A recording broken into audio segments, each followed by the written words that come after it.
Berikut adalah latar belakang syarikat Toshiba, di mana syarikat ini berpangkalan di Tokyo, Jepun dan mempunyai banyak cawangan di seluruh dunia. Syarikat ini diasaskan pada tahun 1875 sebagai Tokyo Shibaru Electric KK dan kemudian dinamakan semula sebagai Toshiba Corporation pada tahun 1978.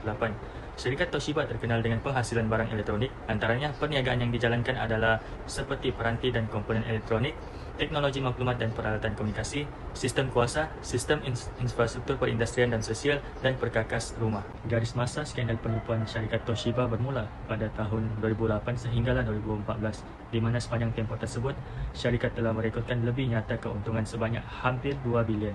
Pada April 2015, penyiasatan bebas yang ditugaskan oleh Lembaga Pengarah Toshiba mendapati bahawa syarikat itu telah melakukan kesalahan terlebih nyata keuntungan. Seterusnya, Mei 2015, Ketua Pegawai Eksekutif Toshiba Hisao Tanaka dan beberapa eksekutif tertinggi lain meletakkan jawatan berikutan skandal itu.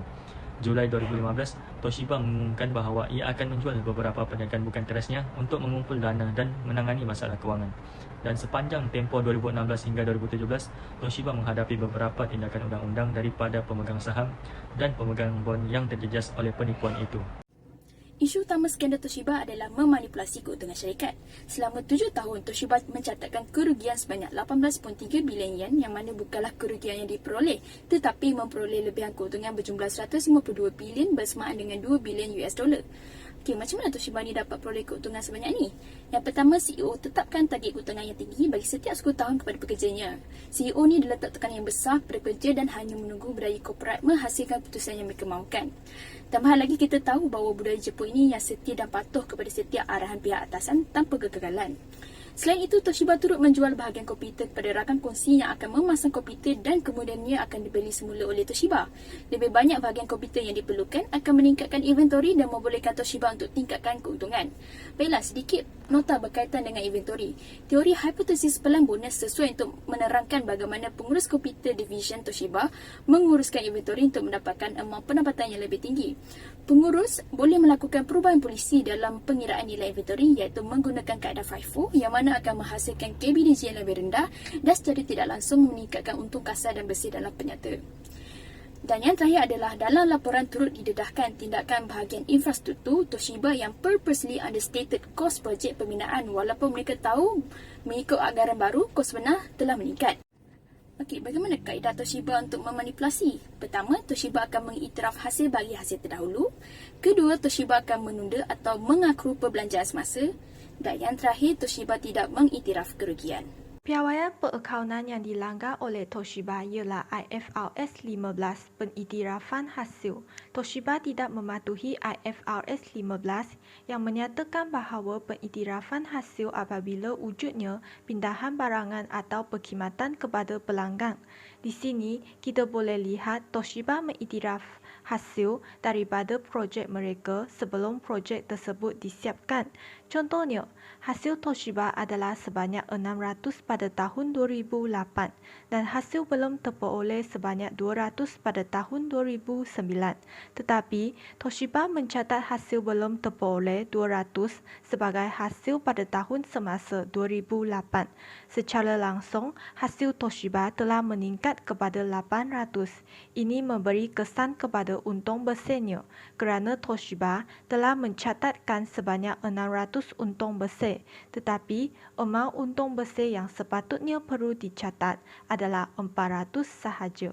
Hasil belum terperoleh pada tahun 2009 yang diiktiraf sebagai hasil pada tahun semasa 2008 membawa kepada keuntungan terlebih nyata di penyata untung rugi. Secara langsungnya memberi kesan kepada penyata kedudukan kewangan kerana untung bersih yang dicatatkan adalah sebahagian daripada elemen equity di dalam penyata kedudukan kewangan dan seterusnya mengakibatkan penyata perubahan equity yang dijana adalah tidak tepat. Antara pihak yang terlibat dalam skandal perakaunan Toshiba ini ialah Atsutoshi Nishida yang merupakan CEO Toshiba pada tahun 2008, Norio Sasaki CEO 2009, Hisao Tanaka CEO 2013 dan juga 7 orang pegawai eksekutif Toshiba. Whistleblower merupakan seseorang di dalam organisasi yang melaporkan atau mendedahkan kesalahan yang dilakukan dalam organisasi. Jadi, siapakah whistleblower dalam kes ini? Whistleblowernya adalah pihak dalaman Toshiba sendiri. Seterusnya, kita akan lihat pula pada kesan daripada kes skandal yang berlaku. Pertama, Toshiba telah dikenakan penalti dan denda sebanyak $60 juta. CEO pada ketika itu iaitu Hisao Tanaka dan 7 orang pegawai eksekutif yang terlibat telah meletakkan jawatan.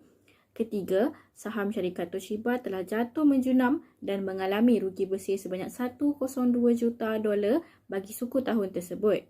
Keempat, Toshiba mengalami rugi sebanyak $8 bilion dalam nilai pasaran.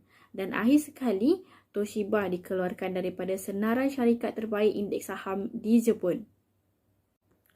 Toshiba juga menerima beberapa tuntutan mahkamah daripada pihak-pihak tertentu.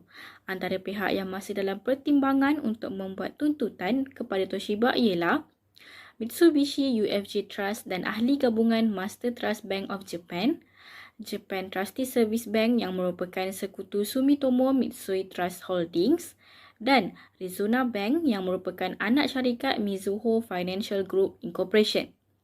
Seterusnya, pihak yang telah membuat tuntutan pula ialah pihak dana pelaburan pencen kerajaan yang merupakan dana pencen terbesar di dunia membuat tuntutan kepada Toshiba sekitar $116 juta. Kedua, 50 orang pemegang saham individu Toshiba Corporation juga membuat tuntutan ekoran harga saham Toshiba yang jatuh menjunam. Ketiga, 3 bekas ketua eksekutif dan 2 orang ketua pegawai kewangan menuntut sebanyak $2.45 juta. Selain itu, jumlah plaintiff yang membuat tuntutan juga dijangka mencecah 1,000 orang dari semasa ke semasa.